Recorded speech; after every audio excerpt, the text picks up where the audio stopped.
અમરેલીથી સમાચાર પ્રાપ્ત થઈ રહ્યા છે। અમરેલીના બગસરામાં ડીએપી ખાતર લેવા માટે પડાપડી। શહેરમાં દર 25 દિવસે 360 થેલી ખાતર આવતા લાંબી લાઈન લાગી છે ખેડૂતોની। એક ખેડૂતને બે થેલી ખાતર મળતા ખેડૂતો નારાજ થયા છે। ખેડૂતોને શિયાળુ વાવેતર માટે ખાતરની જરૂરિયાત પડે છે। 200 ઉપરાંત ખેડૂતો ડીએપી ખાતર લેવા માટે લાઈનમાં ઊભા રહ્યા છે।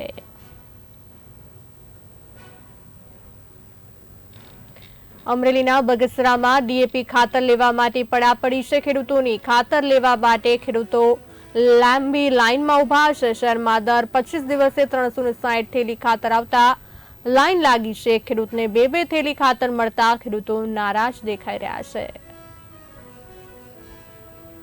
આજે 25 દિવસે 360 થેલી ડીએપી આવ્યું છે, તો 300 જણાની લાઈનમાં છે। ખેડૂતોને બે થેલી ડીએપી આપે છે, તો આમાં ખેડૂતોને કરવાનું શું? શાળુ પાકનું વાવેતર કરવું છે તો સરકારશ્રીને અમારી વિનંતી છે કે બગસરા તાલુકામાં ડીએપી આપે એવી સરકારને નમ્ર વિનંતી કરીએ છીએ।